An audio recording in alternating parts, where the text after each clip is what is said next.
Well, good evening. Again, for some of you who are watching the live feed on Facebook, um, who were present for the last video, did a little rambling there and came up with mentioned the idea that therapists suck at repairing relationships. And it's true, unfortunately. And I really mean unfortunately. Like, it's not, I wish I could link people up with the couples therapy and with confidence that would work.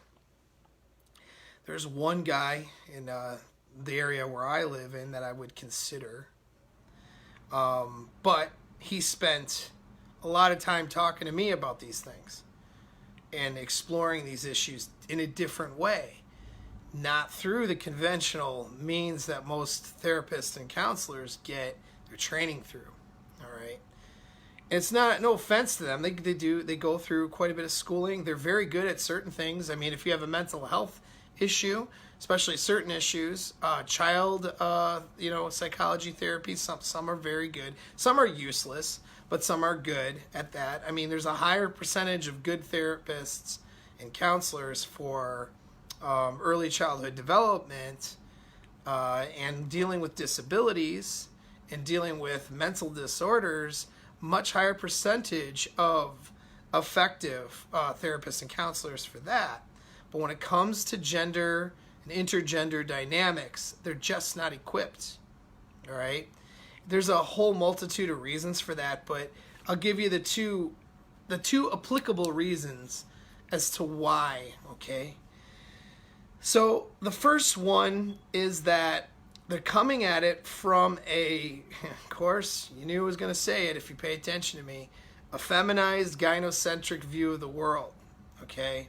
That's just what gets pushed through the academic circles.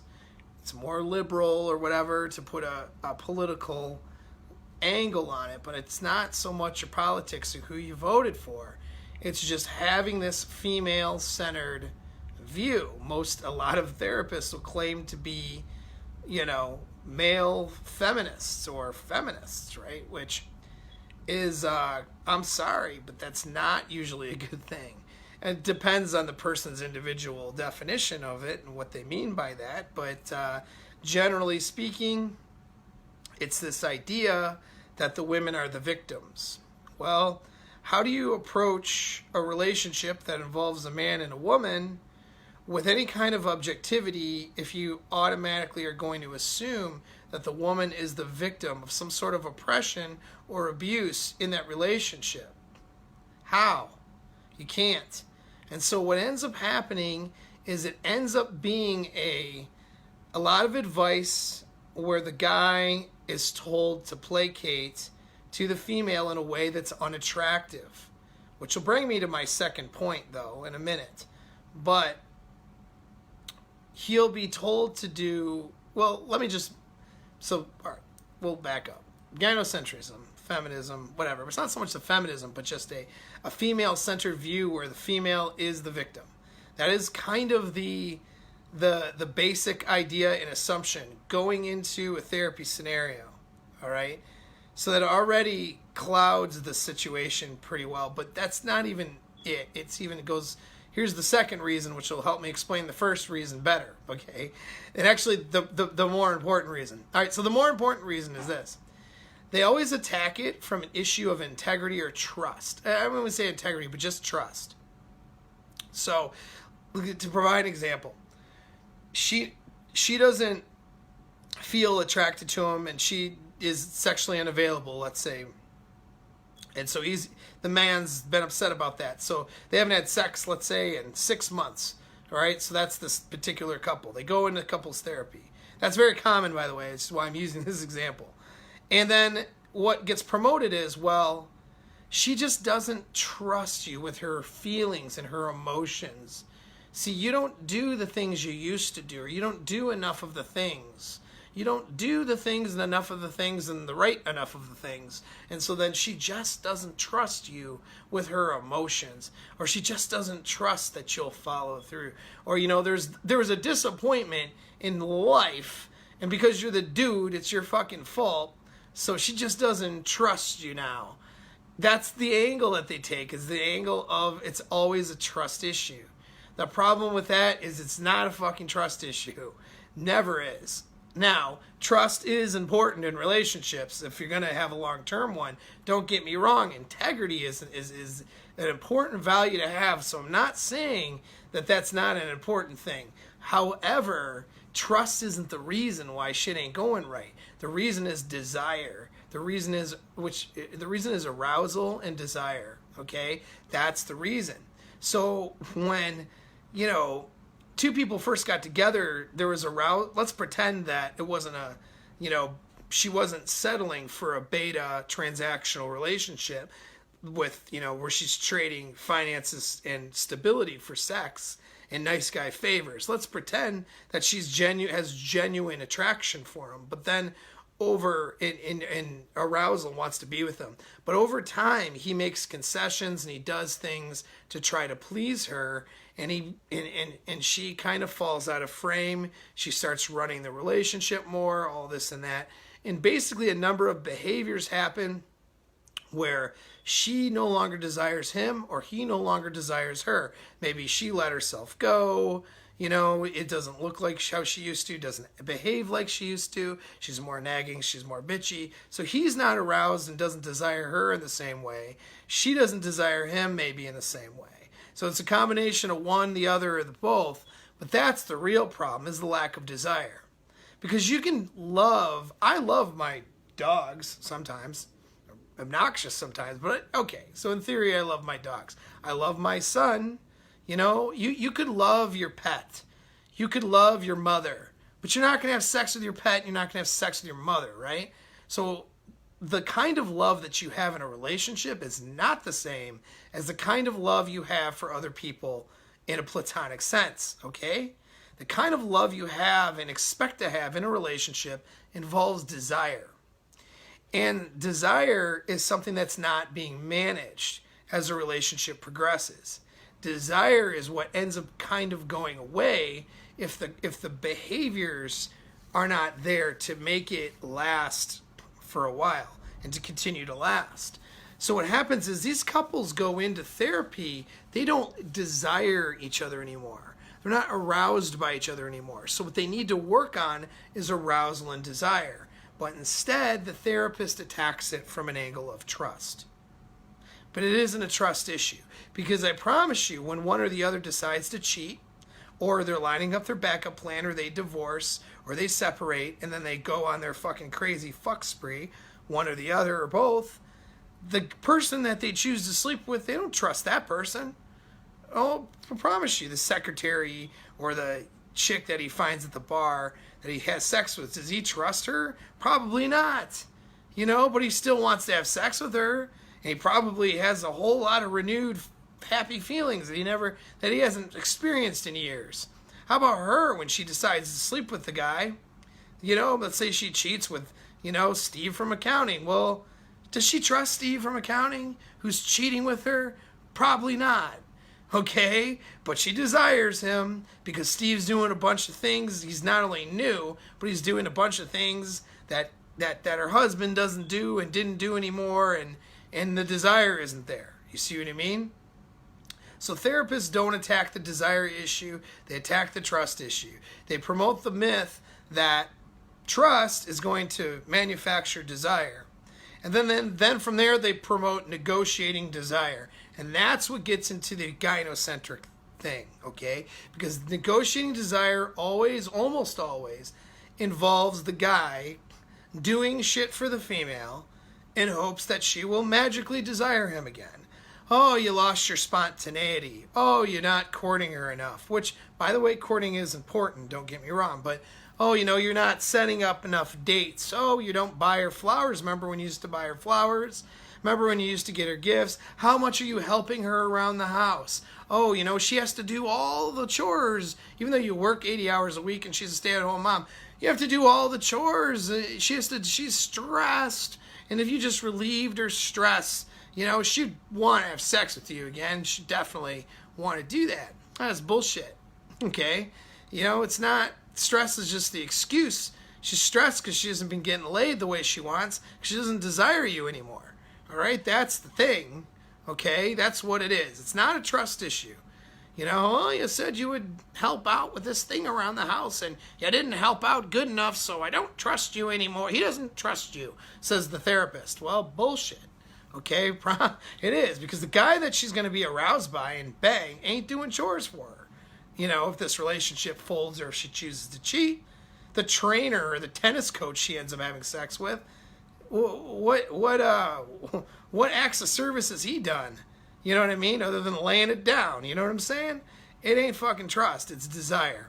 And so you got to manage desire in your relationship if you don't want it to crumble. And if your relationship's breaking up and you go to a therapist, they're going to have you attack all the wrong problems, and you're going to end up a lot worse off.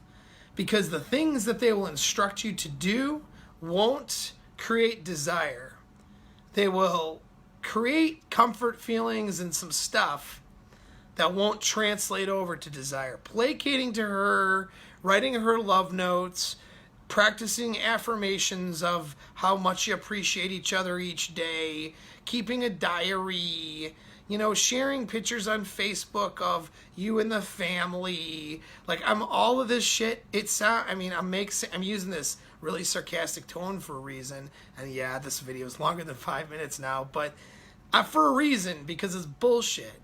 Okay? None of that stuff is going to make her want to fuck you or make, you know, if you're the female listening, make him want to have sex with you. None of it. You know? Go to the fucking gym. Make yourself better. You know? Start working on your own shit and being a better partner.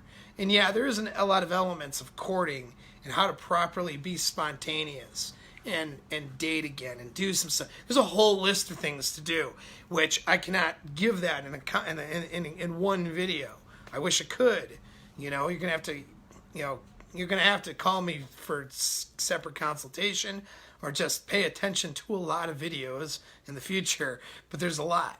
Okay, a lot of work to be done, but it has to start from trying to create that desire again. And it starts from just by your everyday habits and behaviors and doing things that will ignite arousal and desire in your partner. Because that's what's missing, right? Now, let's say there was a cheat or was some dishonesty, some stuff. Yeah, there could be trust issues too. There could be other issues. Let's say you don't follow through and you should, and that could be a fucking issue. Let's say you don't spend enough time with your children, or maybe she nags too much, right? There are these other things. Don't get me wrong, there are things. But that's not the most important thing. The most important thing is desire, okay? That is what makes the difference between two people being in love with each other and two people hanging out with each other. You know what I mean? And that's what makes a difference usually between a happy relationship or a dead relationship or unhappy relationship. And therapists do not attack this problem, generally speaking. Generally speaking, they don't. Now, to circle back to the beginning about the feminist gynocentric view, it's just what ends up happening. It's usually the guy is just not nice enough. By the way, this is why guys kill themselves.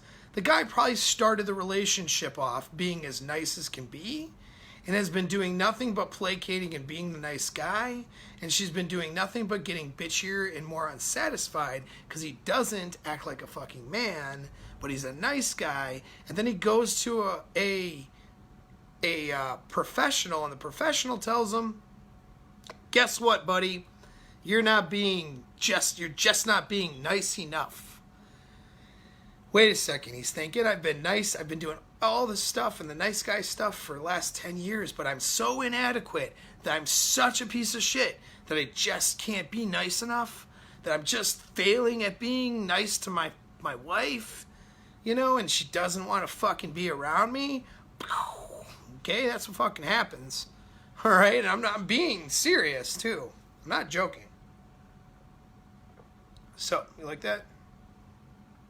Looney Tunes cup? I'm an adult. Well, anyway, when I do videos at night, I ramble and talk a lot, but hopefully it was valuable. Hopefully it makes sense, okay?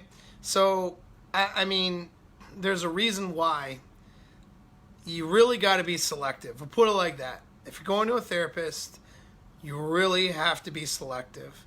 You ask yourself 2 questions. One, first of all, ask if they agree with the APA memorandum on masculinity. And if they do, which by the way claims that traditional masculinity is toxic, if they say they agree on it, or if they kind of waffle around, if the therapist's answer is, and even if they're a counselor and not a APA certified therapist, they'll know about this thing. And if their answer is anything less than, I don't agree with this, and if they're not serious about, no, I don't agree with that pamphlet, I don't agree with that directive that says that traditional masculinity is toxic and leads to mental health issues, if it is not a 100% disagree, then do not go to that couples therapist. Do not waste you and your partner's time. You and your partner are suffering and having a serious issue, serious issues, or you wouldn't be going there. Do not compromise it more by going to a therapist that is not going to take a balanced view of both of your situations in the relationship. Because anyone that's going to assume that masculine behavior is toxic is going to set you up for failure in the relationship. Because guess what? Women desire masculine men. So you go to somebody who thinks that masculinity is a problem, you are setting yourself up to be told to do all the wrong shit that is going to make you suffer more. Both of you, by the way, the male, the woman and the man, she's going to be really upset and confused. She wants to be attracted to her partner again, and she's just not. She just doesn't know why. She can't negotiate that. You can't negotiate your emotions and feelings. They just have to happen. They happen because they're reacting to the right kinds of behavior. And that, by the way, would be masculine behavior if you're a man. So that's your first question. If you're going to see a therapist, considering it, which I don't recommend it, I recommend you get coaching, actually. Or you do something a little different or unconventional. But if you're going to go to a therapist, that's your first question. How they feel about that APA directive. If it's anything other than no, I don't agree with the APA's ruling on masculinity, then don't go see that person. So now I've just X'd out like 80% or more of the therapists out there. And then question number 2 is you got to ask them, what's a normal thing that you're working on with couples? What are couples usually running into? And have to ask a few questions about that, because they might not understand the question. But the answer you're looking for is desire. You're looking to create desire again in the relationship. Desire for one another. If they're coming at it from an angle of trust or trust issues and this and that, then it's not going to work. They may be very well-meaning. They may really want to help, and they may think that they got the answers, but I promise you that's not the answer, so it's only going to fail. All right. I've talked for too long. I need to stop talking. Thanks for supporting me, those of you who do that. Thanks for getting on my live broadcast. Thanks for liking the few of you that like and subscribe to my YouTube. I'm not going to stop doing these. This is going to be ongoing until I have 1 million subscribers. So I would like you to be one of those 1 million subscribers. I'd like you to help me get to that goal. Actually, if I could just get to 10,000 by summertime, I would be really excited. So hit subscribe, like it. This is important information, and it's going to save people, save their lives, and save their relationships. The things I'm putting out, I'm passionate about that. And all you have to do is subscribe and hit a like so that it becomes searchable and people get good quality information rather than the bullshit information that's out there. All right. Thanks for tuning in.